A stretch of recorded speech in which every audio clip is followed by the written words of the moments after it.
तो पिछली वीडियो में अपन ने लिफ्टिंग टेक्निक देखी थी, पेशेंट लिफ्टिंग टेक्निक, और पूरा कंप्लीट मैंने आपको समझाया था। इसके अलावा नोट्स वगैरह चाहिए तो व्हाट्सएप पे कॉन्टेक्ट कर सकते हैं। मैंने आपको नंबर दे रखे हैं मेरे व्हाट्सएप, और चैनल को सब्सक्राइब करके रख लीजिए ताकि नोटिफिकेशन मिलता रहे। प्लेलिस्ट मैंने बना रखी है, लगभग वीडियो अपलोड करता जा रहा हूँ मैं, है ना। इसके अलावा रेडियोलॉजिकल प्रोसीजर की भी क्लासें चल रही हैं साथ में, है ना। इसके अलावा सेकेंड ईयर के जो इंपॉर्टेंट क्वेश्चन है वाइवा के लिए वो भी चल रहे हैं। तो ये सब सारी चीज़ें चली रही हैं। उसके बीच में अपन कर रहे हैं पेशेंट केयर वाला जो है सिलेबस, वो भी कंप्लीट करने की कोशिश कर रहे हैं। तो चलिए स्टार्ट करते हैं। आज फर्स्ट एड प्रोसीजर में क्या क्या चीज़ें हैं, इंट्रोडक्शन से लगा करके जो यूज़ करी जाते हैं, इक्विपमेंट वगैरह यूज़ किए जाते हैं, मेडिसिन वगैरह यूज़ की जाती हैं, और क्या क्या स्टेप हो सकते हैं फर्स्ट एड में। इसके अलावा कंडीशन कौन कौन सी हैं, जैसे CPR वगैरह देना पड़ जाए, चोकिंग करनी पड़ जाए, ये सब चीज़ें हैं। और कौन कौन से केस में फ़र्स्ट एड दी जाती है, बहुत सारी चीज़ें हैं इसके अंदर। 20 नंबर में पूछा जाता है कई बार ये, क्योंकि बड़ा टॉपिक है। तो स्टार्ट करते हैं अपन फर्स्ट एड क्या होता है इसके बारे में। फर्स्ट एड है वो फर्स्ट केयर, यानी फर्स्ट केयर होती है या फिर क्विक मेडिकल ट्रीटमेंट होता है। मतलब किसी को इंजरी होगी और तुरंत जो मेडिकल ट्रीटमेंट अपन देंगे उसको बोलेंगे फर्स्ट एड ट्रीटमेंट। जो किसी भी पर्सन को दिया जाएगा जो इलनेस और इंजरी से सफ़र कर रहा हो, मतलब जिसको प्रॉब्लम हो गई है या फिर इंजरी हो गई, चोट लग गई है, वो सफ़र कर रहा है, उसको देंगे अपन फर्स्ट एड। कब तक देंगे? जब तक कि मेडिकल प्रोफेशनल अराइव नहीं हो जाए, मतलब मेडिकल टीम नहीं आ जाए हॉस्पिटल से, तब तक अपन को ये देना है और यह ट्रीटमेंट अपने को देना, ठीक है ना। तो ये इसका बेसिक सा मतलब है। फर्स्ट एड में सिंपल लाइफ सेविंग टेक्निक होती है जो किसी भी पर्सन द्वारा दिया जा सकता है, जो कि बेसिक मेडिकल टेक्निक में ट्रेंड है। तो फर्स्ट एड में क्या होता है, सिंपल होता है बिल्कुल, सारे स्टेप के जो समझाए जाते हैं, ट्रेनिंग करी जाती है उस टाइम पे। वो क्या होती है, सिंपल लाइफ सेविंग टेक्निक जो जान बचा सकती है। होती तो सिंपल है लेकिन जान बचा सकती है वो, है ना। और वो कोई भी पर्सन दे सकता है जिसने बेसिक मेडिकल टेक्निक में ट्रेनिंग ली हो, है ना। वो बंदा दे सकता है उसको, जिसको ट्रेनिंग है इस चीज़ की, ठीक है। लाइफ सेविंग है, सिंपल चीज़ है। अब एम क्या है, मतलब क्यों दी जा रही है भाई फर्स्ट एड देना, क्यों ज़रूरी है, उसकी पर्पज़ क्या है, एम क्या है। सबसे पहला है प्रिजर्व लाइफ। प्रिजर्व मतलब किसी की जान बचाना। फर्स्ट एड का मोस्ट इंपॉर्टेंट एम है किसी पर्सन की लाइफ सेव करना, है ना। कोई बंदा है, उसको इंजरी होगी, इलनेस होगी, तो उसकी जान बचाना सबसे पहला अपना प्रायोरिटी बनेगी, फर्स्ट इंपॉर्टेंट काम बनेगा, मोस्ट इंपॉर्टेंट जो है, जो इंजरी या फिर इलनेस से सफ़र कर रहा है। तो सबसे पहले लाइफ बचानी है, फिर प्रिवेंट फर्दर कॉम्प्लिकेशन। भाई आगे नहीं बढ़ जाए कोई चीज़, कोई इंजरी हुई है तो आगे नहीं बढ़े, तो उस चीज़ को रोकने के लिए, प्रिवेंट करने के लिए भी दी जाती है। फर्स्ट एड इंजर्ड पर्सन की कंडीशन को स्टेबल रखता है, मतलब एक जगह पे रखता है, उसको बढ़ने नहीं देता, जिस पर्सन को इंजरी हुई है उसकी कंडीशन को। एंड फर्दर कॉम्प्लिकेशन होने से प्रिवेंट करता है, मतलब आगे कोई कॉम्प्लिकेशन ना आ जाए, कोई दिक्कत ना आ जाए, उस चीज़ को वो रोक लेता वहीं पे, जब तक कि मेडिकल प्रोफेशनल आ नहीं जाएं हॉस्पिटल से। तो लाइफ प्रिजर्व करता है, उसके अलावा कॉम्प्लिकेशन को प्रिवेंट करता है फ्यूचर में, बाद में होने वाले। प्रमोट इम्प्रूवमेंट भी करता है पेशेंट की कंडीशन में। फर्स्ट एड इंजरी को मिनिमाइज़ करके फर्दर इंजरी से प्रिवेंट करेगा, जो पेशेंट की रिकवरी में इम्प्रूवमेंट करेगी। भाई फर्स्ट एड है वो इंजरी को तो मिनिमाइज़ कर ही देगा, लेकिन उससे फर्दर इंजरी जो हो सकती थी उसको भी रोक देगा वो, तो वो होने नहीं देगा उस चीज़ को। इससे क्या होगा, पेशेंट की रिकवरी वो जल्दी हो जाएगी। अब कहाँ कहाँ पे फर्स्ट एड दिया जाता है? First aid employed in following situation. कहाँ पे? कट लग जाए, स्क्रैप्स हो जाए, बर्न हो जाए, जल जाए, एंड अदर माइनर इंजरी के अंदर ये दिया जाता है सबसे पहले। उसके बाद में आई इंजरी, अगर आंख में कोई इंजरी होगी तो देंगे। फ्रैक्चर अगर हो गया किसी को तो देंगे। चोकिंग एयरवे ब्लॉक हो जाए, चोक हो जाए, उस कंडीशन में देंगे। इसके लिए स्पेशल अपन पढ़ेंगे, एक प्रोसीजर है वो, हेमलिच मैनेवर करके। इसके अलावा ब्लीडिंग अगर हो रही है किसी को तो देना पड़ेगा, और कार्डियक अरेस्ट या रेस्पिरेटरी अरेस्ट हो जाए, CPR देना पड़ता है उस टाइम पे। तो ये कंडीशन होती हैं जहाँ पे अपने को फर्स्ट एड की रिक्वायरमेंट होगी। अब की पॉइंट कौन कौन से होते हैं फर्स्ट एड के, भाई क्या क्या की पॉइंट ध्यान में रखने हैं वो बात करते हैं। तो फर्स्ट एड के की पॉइंट ABC हैं। ए का मतलब एयरवे है ना, एयरवेज। B का मतलब ब्रीदिंग है। C का मतलब सर्कुलेशन है। तो एयरवे का मतलब विड पाइप से मान सकते हैं आप, फेफड़ों से मान सकते हैं, एयरवे वो हो गए। ब्रीदिंग, ब्रीद कर रहा है कि नहीं कर रहा है। सर्कुलेशन, पेशेंट का सर्कुलेशन, हार्ट चल रहा है कि नहीं चल रहा। ये 3 की पॉइंट होते हैं जो कि अपने को ध्यान रखना है ना, चेक करना पहले पेशेंट में अगर कोई इंजरी हो जाए तो। तो सबसे पहला था एयरवे, चेक करना है कि एयरवे खुला है या नहीं, क्लियर है कि नहीं, उसमें कोई ऑब्स्ट्रक्शन प्रेजेंट नहीं होना चाहिए, रुकावट नहीं होनी चाहिए। ऑब्स्ट्रक्शन है वो क्रिटिकल एंड सीरियस हो सकता है ना, अगर प्रेजेंट हो तो क्रिटिकल और सीरियस ऑब्स्ट्रक्शन हो सकता है। तो इसलिए एयरवे को सबसे पहले चेक करना ज़रूरी है, सांस चल रही कि नहीं चल रही वो बाद में देखेंगे। तो अपन ने एयरवे चेक कर लिया कि वो भाई सही है या नहीं है। अब ब्रीदिंग चेक करेंगे अपन, अगर पर्सन की एयरवे क्लियर हैं देन उसकी ब्रीदिंग चेक करी जानी है कि भाई उसकी ब्रीदिंग चेक करो अब चल रही कि नहीं चल रही। अगर वो नॉर्मल है, अगर नहीं है नॉर्मल देन रेस्क्यू ब्रीदिंग करवाई जाएगी। रेस्क्यू मतलब उसकी दिक्कत आ रही है तो अब रेस्क्यू करना स्टार्ट करता है उसको, तो रेस्क्यू ब्रीदिंग कराई जाएगी। अपने माउथ से करवा सकते हैं या फिर कोई डिवाइस है तो उससे करवा सकते हैं। तो एयरवे चेक कर लिया, ब्रीदिंग चेक कर ली, उसके बाद में आता सर्कुलेशन। पेशेंट की सर्कुलेशन चेक किया जाए, अगर वो रुका हुआ है देन चेस्ट कंप्रेशन स्टार्ट करना चाहिए। सर्कुलेशन का मतलब उसका हार्ट चल रहा है कि नहीं चल रहा। तो अगर हार्ट रुक गया है देन अपने को चेस्ट कंप्रेशन स्टार्ट करना है, चेस्ट को दबाना शुरू कर देंगे। अब किट जो होती है उसमें क्या क्या चीज़ें होती हैं, क्या क्या इक्विपमेंट, क्या क्या टूल होते हैं। फर्स्ट एड किट, सबसे पहले तो डिफरेंट साइड की स्टीराइल ड्रेसिंग होगी, है ना, जो कि स्टीराइल करी हुई होंगी, वो ड्रेसिंग्स होंगी, बैंडेज वगैरह जिसके अंदर आ सकती हैं।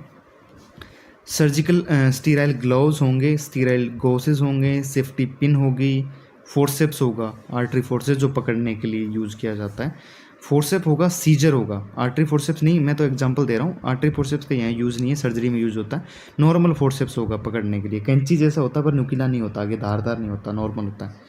सीजर होगी, कैंची होगी, स्प्रीट होगा, स्प्रीट साफ़ करने के लिए घाव को, डिस्टिल्ड वाटर होगा, है ना, जिसको सलाइन बोलते हैं, डिस्टिल्ड वाटर होगा, एंटीसेप्टिक क्रीम होगी अगर कोई घाव वगैरह हो गया तो उसके ऊपर लगाने के लिए, एडेसिव टेप होगी जो चिपकाने के लिए यूज़ होगी, बैंडेज वगैरह को चिपकाना या फिर ड्रेसिंग को चिपकानी तो एडेसिव टेप होगी, डिजिटल थर्मामीटर होगा और पेन किलर मेडिसिन होगी। तो इतनी चीज़ें फर्स्ट एड किट के अंदर आएंगे, है ना। अलग अलग टाइप की स्टेरॉइड ड्रेसिंग होंगी, ग्लव्स होंगे, गोसेस होंगे, पिंस होंगी, forceps, scissor, spirit, distilled water, antiseptic cream, tape, thermometer और पेन किलर मेडिसिन, ये सारी चीज़ें फर्स्ट एड किट में होती हैं।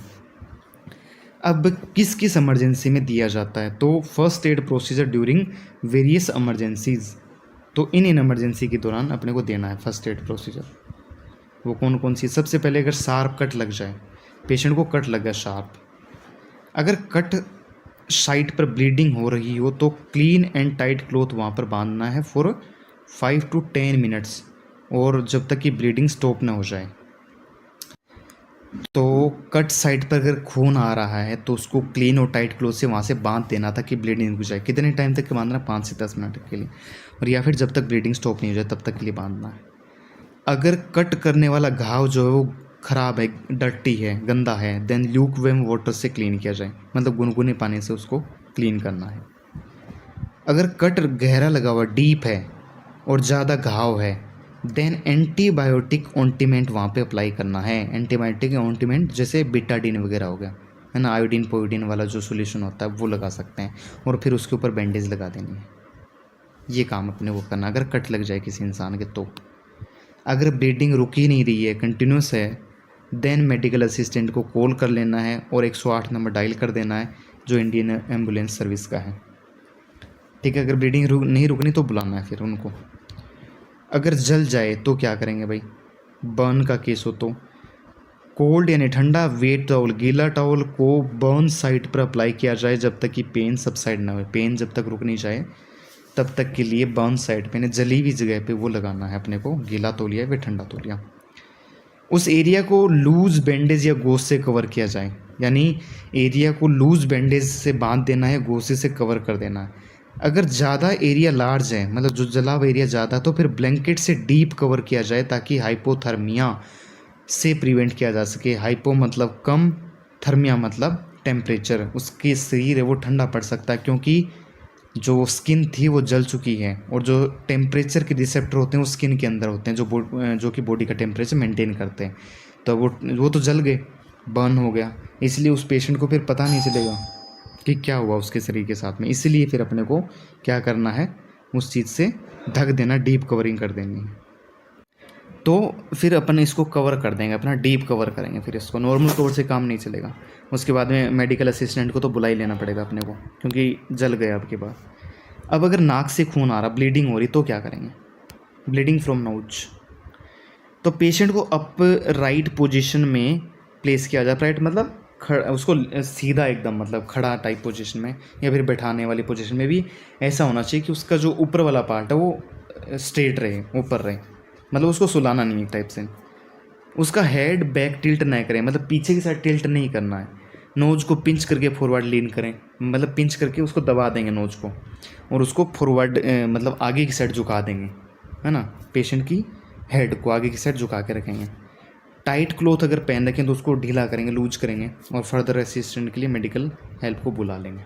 तो इतने काम अपने को करने अगर ब्लीडिंग हो रही है नोज से तो। फिर आता glass and insect sting. Glass से कट लग गया है, ग्लास चुभ गया है, या फिर किसी जानवर ने, इंसेक्ट ने बाइट कर लिया, स्टिंग कर लिया, है ना, डंक मार दिया, तो क्या करेंगे।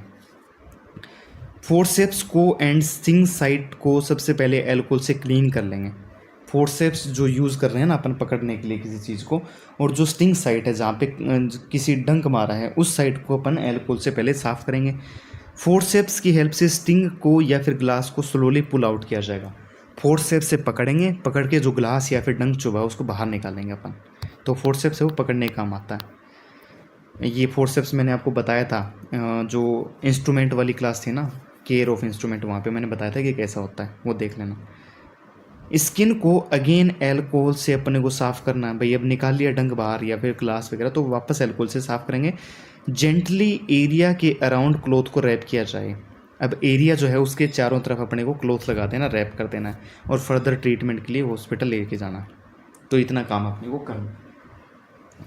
फिर अगर पेशेंट में फ्रैक्चर हो जाए तो क्या करेंगे, है ना। पेशेंट में फ्रैक्चर है, उस कंडीशन में क्या करेंगे। देखो, पेशेंट को कंफर्टेबल इमोबलाइज पोजीशन में प्लेस करना है। कंफर्टेबल होनी चाहिए, हिलने डोलने वाली पोजीशन नहीं होनी चाहिए उसमें उसको रखना, क्योंकि फ्रैक्चर हो चुका है, पेन हो रहा है पेशेंट को। अगर फ्रैक्चर साइड से ब्लीडिंग स्टार्ट हो रही है तो फिर जेंटल प्रेशर अप्लाई करना ताकि ब्लीडिंग है वो रुक जाए, है ना। हल्का सा प्रेशर लगा देंगे ब्लीडिंग रोकने के लिए। वाउंड के अराउंड ड्रेसिंग को रैप करेंगे, यानी घाव है, घाव जो बन गया है उसके चारों तरफ ड्रेसिंग लगा देंगे अपन, उसको रैप कर देंगे। स्वेलिंग एंड पेन रिमूवल के लिए फ्रैक्चर साइड पर आइस अप्लाई किया जाएगा। यानी अगर स्वेलिंग हो रही है या फिर पेन है तो उस चीज़ को दूर करने के लिए जो फ्रैक्चर हुआ है उस जगह पर अपने को बर्फ़ लगा देनी, उससे सेक देना हो उसको, तो उससे क्या हो जाएगा, पेन हट जाएगा। अगर इंजरी स्पाइन की सस्पेक्ट हो तो पेशेंट को इमोबलाइज किया जाए। अगर स्पाइन की इंजरी हो गई तो भाई फिर पेशेंट को हिलना डुलना बिल्कुल भी नहीं है, इसलिए इमोबलाइज करना पड़ेगा फिर उसको। अगर जॉइंट डिसलोकेशन सस्पेक्टेड है, जॉइंट डिसलोकेट हो गया, देन जॉइंट वाले एरिया को आइस अप्लाई करके पेन को हटाएंगे, स्वेलिंग को हटाएंगे और उसको इमोबलाइज करेंगे उस वाले एरिया को। तो कई कंडीशन है, खून आ गया तो क्या करेंगे, अगर स्पाइन में कोई गड़बड़ होगी तो क्या करेंगे, डिसलोकेशन हो गया तो क्या करेंगे, इस सब चीज़ों को अपने को अलग से बताना पड़ता है। फर्दर असिस्टेंट के लिए मेडिकल हेल्प को बुला लेंगे। तो ये अपना हो गया यहाँ तक। अब अपन कार्डियोपल्मोनरी रिसक्साइटेशन को शुरू करते हैं, CPR जिसको बोलते हैं, उसको स्टार्ट करते हैं। कार्डियोपल्मोनरी रिसक्सिटेशन, ये इसकी फुल फॉर्म होती है CPR की, सस्किटेशन या सक्साइटेशन,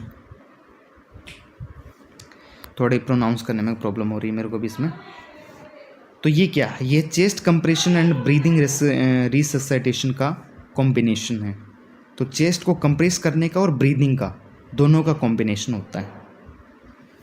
अगर blood circulation and breathing adequate नहीं है, एडिक्वेट का मतलब प्रॉपर नहीं हो रहा है, सर्कुलेशन भी ठीक से नहीं हो रहा, ब्रीदिंग भी ठीक से नहीं हो रही, तो अपने को CPR जो है वो ब्लड सर्कुलेशन को हार्ट से ब्रेन तक रिस्टोर कर सकता है। अगर ये चीज़ें नहीं हो रही, सर्कुलेशन ठीक से नहीं चला, ब्रीदिंग ठीक से नहीं हो रही, तो CPR यहाँ पे काम करेगा। फिर वो ब्लड सर्कुलेशन को और हार्ट से ब्रेन तक लेके जाएगा ब्लड को। Oxygen reach blood supply adequate न होने पर, मतलब ऑक्सीजन से रीच वाली ब्लड सप्लाई अगर ठीक से नहीं गई तो क्या हो सकता है, तो ब्रेन डैमेज हो सकता है ना। तो इसलिए जाना ज़रूरी है ब्लड, इसलिए इंपॉर्टेंट है CPR देना। CPR इमरजेंसी के ड्यूरिंग नेसेसरी होगा, जैसे कि एक्सीडेंट हो गया, स्मोक इनहेल कर लिया किसी ने, स्मोक इनहेलेशन और कार्डियक अरेस्ट के समय।